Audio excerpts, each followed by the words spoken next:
اب تھوڑی بات اور بھی سن لیجئے کہ کچھ اسباب ہوتے ہیں تنگ دستی کے، عموماً ہمارے اندر وہ عادتیں ہوتی ہیں اور ہم کہتے ہیں جی کہ تنگ دستی بہت ہے۔ ہمیں چاہیے کہ جن چیزوں سے تنگ دستی ہوتی ہے ان اعمال کو چھوڑ دیں۔ پہلا عمل، کھڑے ہو کر جوتے پہن کر ننگے سر کھانا کھانا۔ آج کل شادیوں میں، دعوتوں میں ایک عام سی بات ہے، جوتے پہنے ہوتے ہیں، ننگے سر ہوتے ہیں اور کھڑے ہو کے کھانا کھاتے ہیں۔ اس سے اللہ تعالیٰ رزق میں تنگی فرما دیتے ہیں۔ دوسری بات، بیت الخلاء میں باتیں کرنا۔ تیسری بات، مہمان کو بوجھ سمجھنا۔ چوتھی بات، ہاتھ دھوئے بغیر کھانا کھانا اور بسم اللہ پڑھے بغیر کھانا کھانا، اس سے رزق میں تنگی ہو جاتی ہے۔ پھر پانچویں بات، کھانا ختم ہو جائے تو کھانے کے برتن کو اچھی طرح صاف نہ کرنا، اس سے بھی رزق میں تنگی ہوتی ہے۔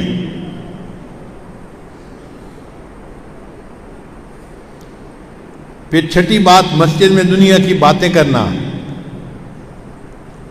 پھر ساتویں بات، مانگنے والے فقیر کو جھڑکنا۔ بھئی آپ کے پاس کچھ نہیں ہے دینے کے لیے تو محبت سے اس کو کہہ دے کہ بھائی آگے چلے جاؤ، جھڑکی نہ دیں۔ کئی لوگ اس فقیر غریب سمجھتے ہوئے اس کو جھڑکنا شروع کر دیتے ہیں، تجھے کہا نہیں، تو نے سنا نہیں، جاتا کیوں نہیں؟ تو فقیر کو جھڑکنے سے خود بندہ رزق کی تنگی میں مبتلا ہو جاتا ہے۔ پھر ساتواں عمل، مغرب کے بعد بلا عذر کے سو جانا۔ عشاء کے بعد سونا چاہیے۔ مغرب کے بعد اگر بیماری ہے یا عذر ہے تو اور بات ہے، پھر اجازت ہے۔ اگر عذر نہیں تو مغرب کے بعد سونے کی عادت ہی بنانی چاہیے۔ پھر 10واں عمل جس سے رزق تنگ ہو جاتا ہے، بغیر عذر کے نماز قضا کر دینا۔ فجر نہیں پڑھتے، ظہر نہیں پڑھتے، عصر نہیں پڑھتے، مغرب نہیں پڑھتے، باتوں میں لگے رہے، نماز قضا ہو گئی۔ پھر 11واں عمل جس سے رزق میں تنگی آتی ہے، جھوٹ بولنا۔ اور آج کل تو جھوٹ بولنے کی ابتدا ماں باپ بچے سے ہی کر دیتے ہیں۔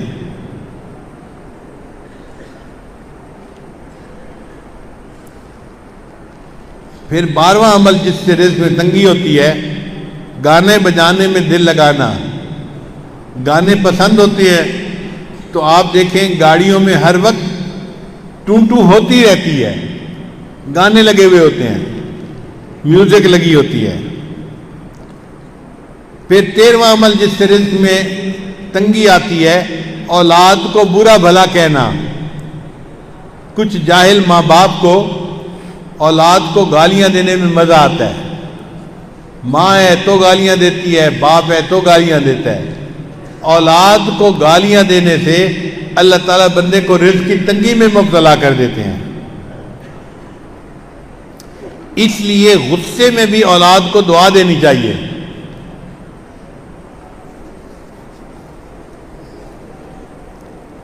چنانچہ ایک صاحب اپنا واقعہ سنانے لگے کہ میں بہت شرارتی تھا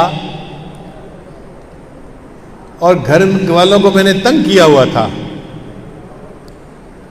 ایک دن کیا ہوا کہ گھر میں مہمان آئے ہوئے تھے تو میری والدہ نے دال بنائی مہمانوں کے لیے، اور میں نے ایک مٹھی ریت کی بھری اور آ کر ہنڈیا میں ڈال دی۔ اب جب مہمان کھانا کھانے لگے تو دال کے اندر ریت تھی، تو کھانا تو نہیں کھایا جاتا نا، تو مہمانوں کو بھی پریشانی ہوئی اور گھر والوں کو بھی پریشانی ہوئی۔ اب جب گھر والوں کو پریشانی ہوئی تو میرے والد تو غصے میں کہ جس نے یہ کیا ہے میں اس کی پٹائی کرتا ہوں۔ کہنے لگے کہ میری والدہ کو پتہ چلا تو میری والدہ نے پتہ کیا کہ یہ کام کیا کس نے ہے، تو ماں کو بچوں کا پتہ ہوتا ہے، اس نے کہا کہ فلاں نے کیا ہوگا۔ مجھے پکڑ کے لایا گیا اور مجھے پوچھا گیا کہ کیا تم نے یہ حرکت کی، سالن کے اندر تم نے ریت ڈالی، تو امی کے سامنے میں نے اقرار کر لیا، ہاں امی یہ شرارت میں نے کی تھی۔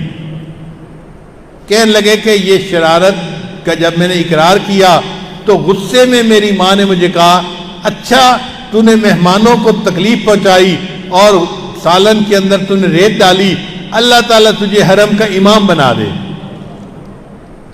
تو وہ کہتے ہیں کہ اللہ نے میری ماں کی دعا کو قبول کر لیا اور آج اللہ نے مجھے دونوں حرم کا امام بنا دیا۔ یہ واقعہ کس کا تھا؟ قاری سدیس کا تھا جو حرم کے امام ہیں۔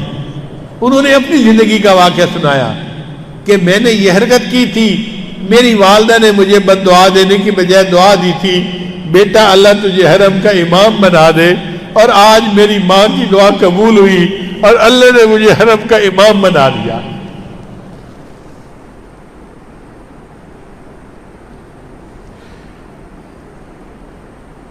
پھر 14واں عمل قرآن پاک کو بے وضو ہاتھ لگانا۔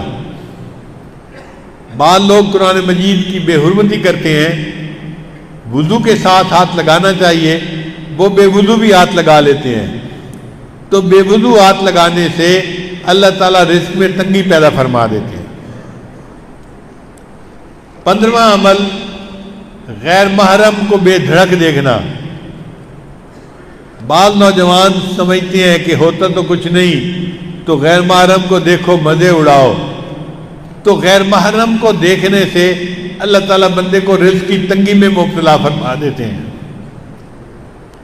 اور 16واں عمل جس سے کہ اللہ تعالیٰ رزق کو تنگ کر دیتے ہیں، اپنے اہل خانہ کے ساتھ ہر وقت لڑتے رہنا۔ یہ گناہ آج کے دور میں عام ہو گیا ہے۔ جس گھر میں دیکھو خاوند بیوی پہ برس رہا ہے اور بیوی بھی چپ نہیں کرتی، آگے سے کوئی نہ کوئی جواب دیتی رہتی ہے، اس نوک جھونک کے بدلے اللہ تعالیٰ رزق کی تنگی میں مبتلا کر دیتے ہیں۔